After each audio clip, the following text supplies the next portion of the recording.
Sa headlines kan mga barata, mga taga Camarines Norte na may pasyente sa Bicol Medical Center may maiistara na sa siyudad ni Naga, libre.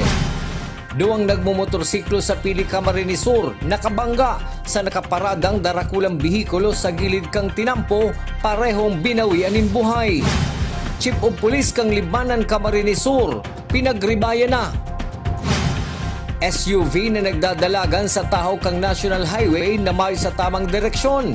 Nakuanan in dashcam video kang sarong content creator. Uwi ang mga bareta sa aldaw na ini. Ako po si Ja, Micah Angeles. Matapos maglaog na sa opisina si Attorney Noreen San Luis Lotay bilang City Administrator kang Naga, on process pa man subot ang appointment kaini sa Human Resource Management Office asin dae pa man ini nakakapag-oath taking na parte kan proseso sa pag-asumir bilang City Administrator kang Naga. Ang nasabing impormasyon ang hali man sa Human Resource Management Office kang Naga. Mientras tanto, 10 empleyado kan lokal na gobyerno kang Naga ang ipinasairarong ngunyan sa confirmatory test ang enot na resulta kan sa indang drug test kan nakalis na semana. Ini ang impormasyon na pinagtao sa GNTV 48 Naga ni Mr. Ansel Manyo, ang pamayo kan Human Resource Management Office kan lokal na gobyerno kang Naga. Ang confirmatory test pinagigibo kung nag-positive sa initial drug test ang sarong persona. Mayo pa man subot resulta ang ginigibong confirmatory test. Sa iba pang issue, dapat pinagsusunod asin sinaseryoso kan publiko ang mga protocol sa panahon na igong peligro sa pagbabaha, arog kan pag-aram kuno ari na maebakwara, si isay ang inuto na nadarahon sa evacuation center o mas salbadong lugar, araman subot ang mga barahaon na lugar. Kan nakalis na aldaw pinagibo ang flood drill kan mga barangay bilang parte kan programa, ngunya na National Disaster Resilience Month. Ang kaipuhan po duman is itong ang tao talaga automatic, kumbaga aram siniseryoso itong kung paano ginigibo, sinusunod si protocol. Halimbawa, pag orange po kita na si mga nagbabaha na lugar, dapat inutunta na si mga PWD, senior citizen, and mga aki tangani pong napipreventaran ta itong mas kumbaga confusing, mas chaotic na pag-evacuate kan mga aki or kan mga PWD ungurang oras na nagbabaha na po talaga. Sa iba pang bareta, gagamito na kan Public Safety Office ang mga deputized barangay tanod para sa barangay road clearing operation.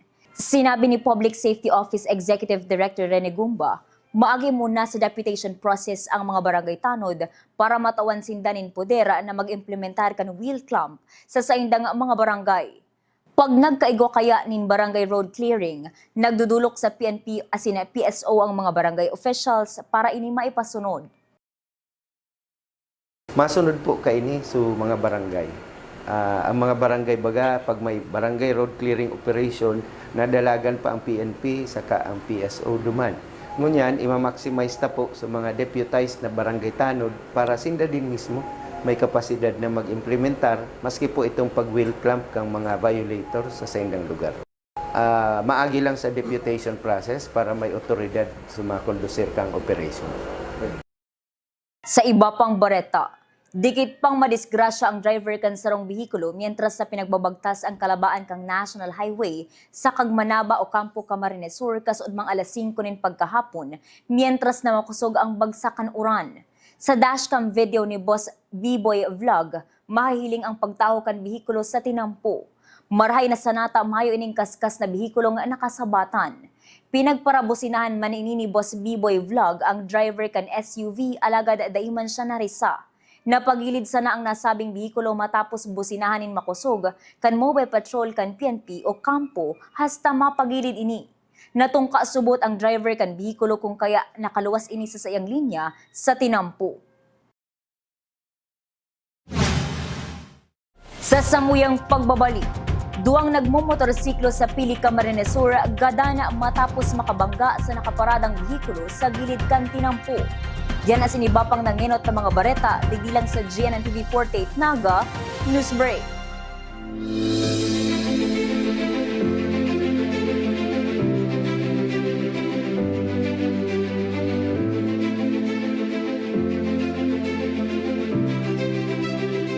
different backgrounds, one premier education. Here, there are no borders. This is our school. This is our home. Beyond borders, beyond barriers, from Bicolano dreams to international horizons. NCF is where everyone belongs.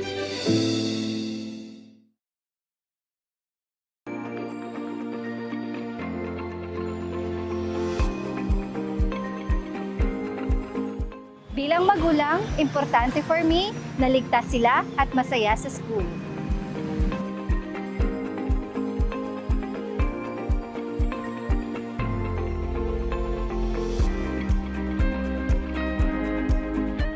At NCF, the energy just feels right. You come for the school, but stay for the people.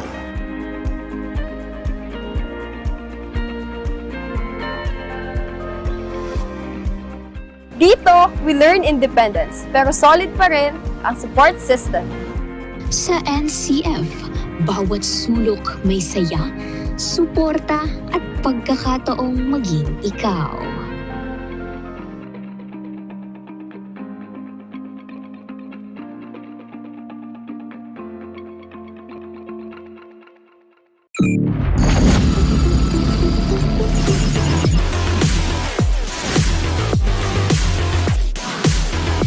Invest in your dreams. We'll handle the innovation-powered excellence. This is how we lead the future.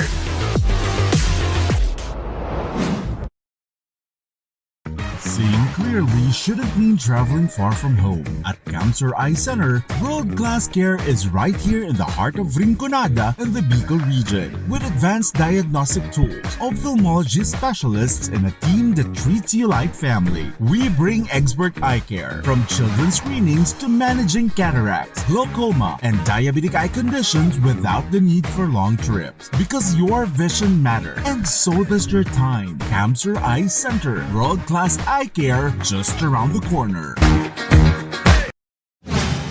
Sa pagpapadagos kan mga bareta, dakulang kadipisilan sa may mga pasyente sa Bicol Medical Center kung mayo ning tultol nga madadagusan, digdi sa syudad ning Naga urog na kung hali pa sa luwas kan probinsya nin Camarines Sur. Maswerte ang mga taga Camarines Norte, huli ta may mga programa ang lokal na gobyerno sa paagi ni Camarines Norte Governor Dong Padilla na magkaigwalin halfway center sa syudad ning Naga para sa iyang mga kababayan. Ang detalye sa report ni Cristina Valenzuela.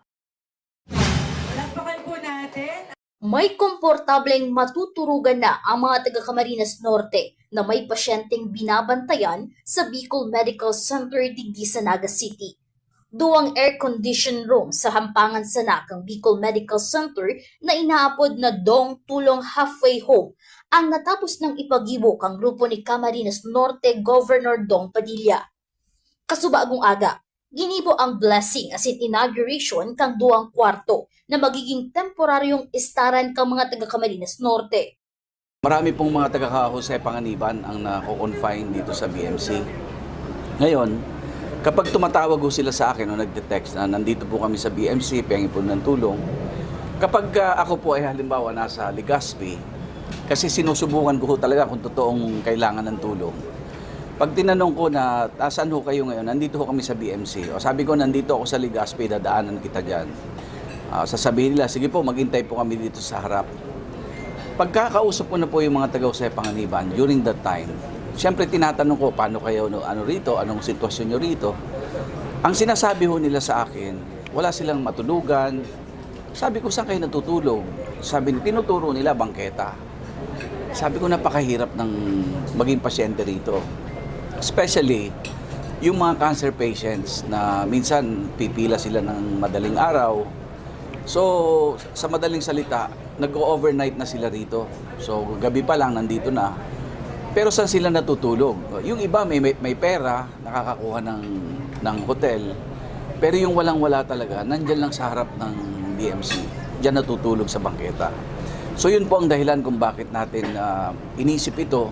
Nakita ko nga po, yung mga nagbabantay, hindi naman pwedeng pumasok sa ospital. Kaya nangyayari, pagdating ng gabi, lalabas na sila, matutulog na sila sa bangketa. So yun po ang mga sitwasyon na ito po ang magiging sagot doon sa problema ngayon. Pinaglinaw ni Governor Dong Padilla na mayong ginastos digdi ang provincial government kang Camarines Norte. Huli taang gabos na gasto sa pagpakaray kaini asin ang monthly rental na 30,000 pesos ang hali sa mga donasyon kang nagkakapirang persona sa nasabing probinsya. Ang magiging gastos lang subuot kang probinsya ang pagpaswaldo sa kukuanon na mabantay sa lugar. This will be under the provincial government. Although ito po, walang cost po ito. Ito po ay volunteerism. Ang cost po nito, yung renovation, tapos yung fixtures, yung furnitures, yan po ay lahat ay donation ng atin pong mga kababayan sa Camarines Norte. Humingi po ako sa kanila ng tulong at hindi naman po sila nagkait ng tulong sa atin. Yung monthly po nito, yung monthly rental, ay hindi rin po manggagaling sa provincial government. Ito po ay manggagaling din doon sa mga Good Samaritan na gustong tumulong sa atin. Siguro lang po, ang cost lang po natin dito, maglalagay po tayo ng job order para mag-manage dahil syempre po dapat may house rules. Syempre meron tayong regulasyon nang sa ganun mapanatili po yung maintenance as well as the cleanliness po ng ating pong lugar. 30 katao ang kayang akomodaron kang 2 kwarto na pinagpagibo kang grupo ni Governor Padilla para sa mga taga-Camarines Norte.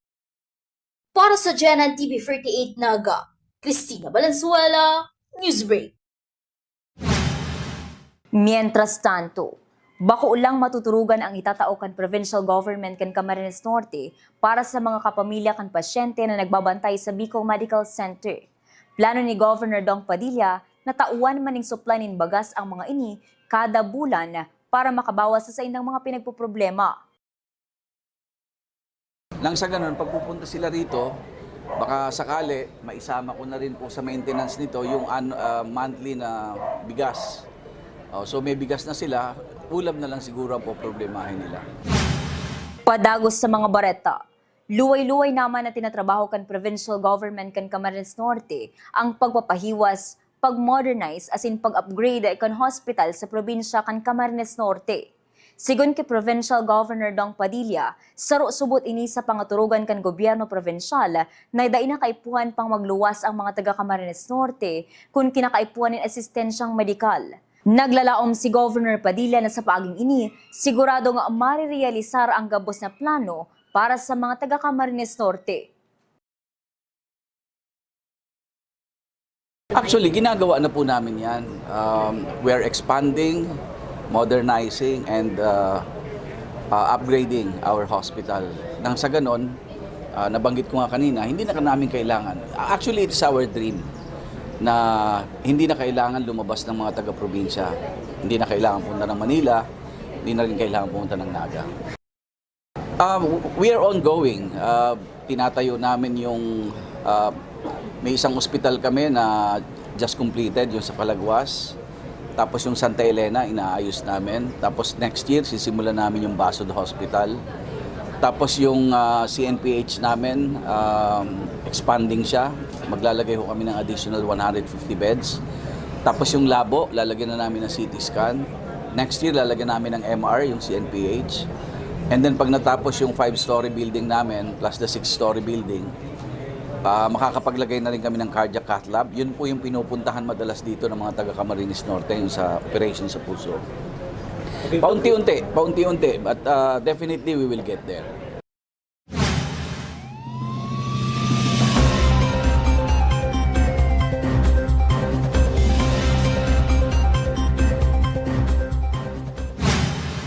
Sa police report, parehong binawian ng buhay ang dong nagmumotorsiklo sa Banwaan ng Pili, Camarines Sur matapos makasalpok ang mga ini sa nakaparadang darakulang behikulo sa gilid kan Tinampuka, Subanggi. Ang detalye sa report ni Malvin Machado.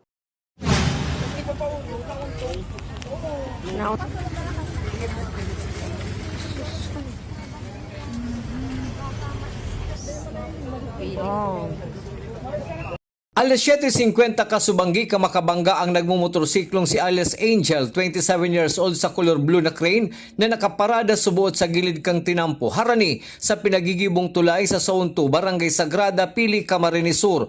Lunad kang sayang motorsiklo ang biktima. Madadangog sa video kan mga residentes na nakadalagan sa lugar kang insidente na mayo subuot early warning device sa lugar kung saan nakaparada ang heavy equipment. Ading crane na kuwan. Mismo sa di ato bang ka. Sa naka-irarom pa. Saan nga niya kanto binog siya eh. Dahil naka Ayo, ay, kinuwasan kuwan. Ay, kinuwa.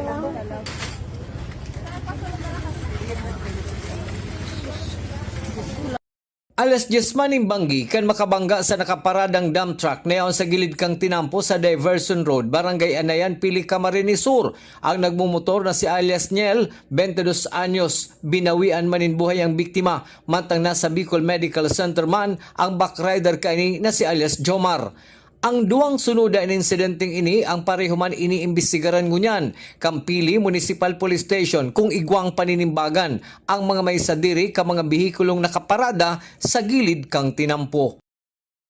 Para sa GNN TV48 Naga, Melvin Machado, Newsbreak. Sa iba pang police report, mantinidong naka-full alert status pass tangunyan ang Naga City Police Office huli ka nangyaring kilos protesta sa National Capital Region. Sigun kay Police Lieutenant Colonel Elmer Azures, sagkod da ipa nagpapaluwas ng order o memorandum ang Philippine National Police, mantinidong naka-full alert ang Naga City Police Office. Mayo man na monitor ang PNP Naga na nagkilos protesta sa syudad. Generally peaceful sinaging sitwasyon sa Naga kasudma, sabi pa ni Police Lieutenant Colonel Azures. Alagad daiman giraray hinahali kan PNP ang posibilidad na may mga kilos protesta man giraray. Kung kaya naka-standby lang ang saindang mga personnel para sa Augmentation Force o Crowd Management Advanced Reactionary Force and Engagement o CARE. Actually, ang Naga City Police Office, not just the Naga City Police Office, but the whole nationwide, naka-full alert status pa rin ang Philippine National Police. Until such time na hindi pa binababa ng national ang alert status. So far, wala naman tayong na-monitor na nag-rally or nag-apply ng permit for rally dito sa NCPO. Generally peaceful ang NCPO when it comes to rally na nangyari sa NCR. Pero hindi natin dinidiscount yung chance na may the same na mangyari kasi kumbaga sa kwan ay pwedeng magkaroon ng domino effect yan dito sa atin. Nadakop kasudma kang Naga City Police Station 4 City Tracker Team as in City Mobile Force Company sa paagikan Operation Manhunt Charlie ang rank number 9 city level most wanted person kan Police Station 4 na si alias Francis, 30 years old, tricycle driver as in residente kan Barangay San Isidro, Syudad ning Naga. 72,000 pesos ang pinagrekomenda na piyansa kan korte sa kada kaso kaini. Basado sa record kan PNP Naga, kinasuhan naman ini ni Alarm and Scandal kan September 12, 2017. Sa ngunyan ang akusado ang temporaryong nasa custody kan Police Station 4, mientras na dinadangog kan korte ang kaso. Meron tayong nahuli dito sa Barangay San Isidro. Sakop po yun ng Station 4 na kung saan ay nahuli ang rank number 9 city level wanted person na kung saan ito ay may patong-patong na kaso na RA 9262. Ito yung violence against women and children. At kasalukuyan na po itong nakapiit or nakadetini doon sa Station 4. Sa iba pang bareta, pinagribayan na si Police Lieutenant Colonel Ace Christian Mendoza bilang Chief of Police kan Libmanan Municipal Police Station. Si Police Lieutenant Colonel Jeffrey Atunaga ang naging karibay ni Police Lieutenant Colonel Mendoza sa Libmanan Municipal Police Station. Naging marahay ang exit ni Police Lieutenant Colonel Mendoza sa Libmanan PNP matapos na maresolberan tulos kaini ang robbery as in carnapping na nangyari kanakalis na semana kung saan 4 na suspect ang naaresto sa pursuit operation kana mga otoridad. Si Police Lieutenant Colonel Mendoza ang matukaw subuot bilang Deputy Provincial Director for Administration. 902nd Brigade ugnayan sa Barangay Program dinarakan 9th ID Press Corps sa Barangay Asdum, San Vicente, Camarines Norte. Ang detalye sa report ni Juan Carlos Aguirre.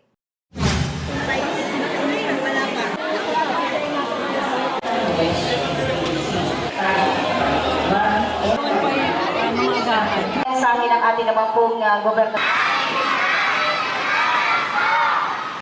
Ang manlain-lain na media personnel sa Camarines Norte na miyembro kan 9th Infantry Spear Division Press Corps nagserbing tulay sa pagultanan kan Philippine Army, PNP asin iba pang ahensya kan gobyerno makalihis na darahon ang ugnayan sa barangay program kan kasundaluhan sa Barangay Asdum, San Vicente sa lalawigan nin Cam Norte.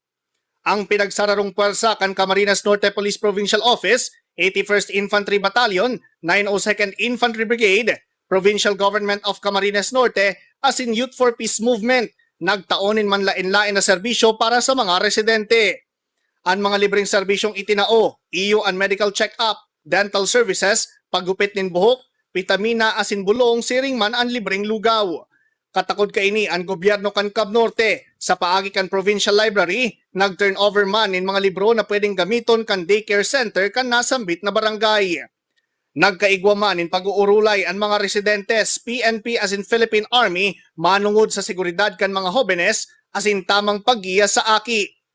Mientras tanto, ang Youth for Peace Movement, nagkondusir rin storytelling kay iba ang Library Services Division kan Provincial Library as in nagtauman in hygiene kits. Natapos man ang programa sa makahulugan na budol fight na may katuyuhan na mas mapakusog ang relasyon kan mga ahensya kan gobyerno asin kan mga residentes kan Barangay Asdum, San Vicente.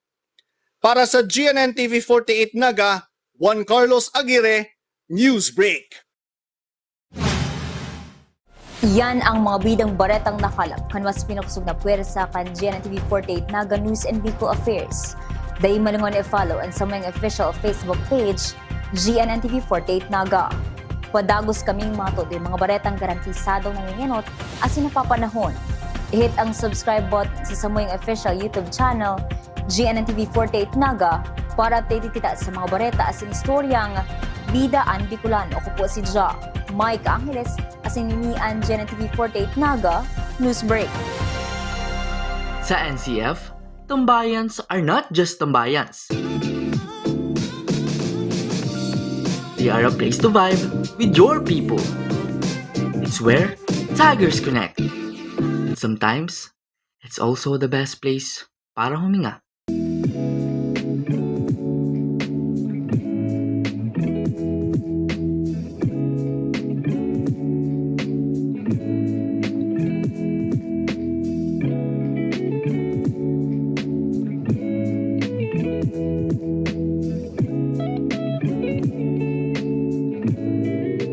This is where our stories stay long after we leave college.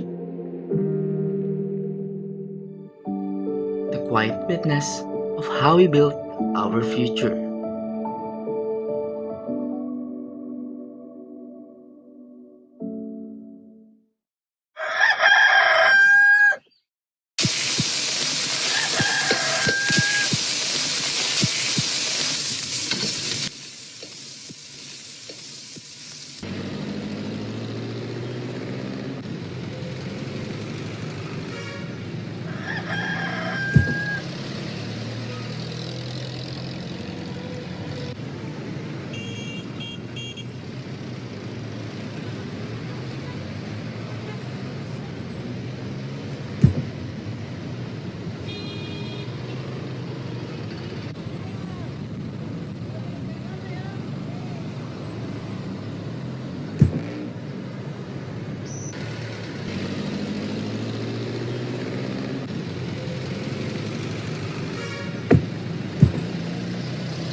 Pakiwin ko na po lahat yan.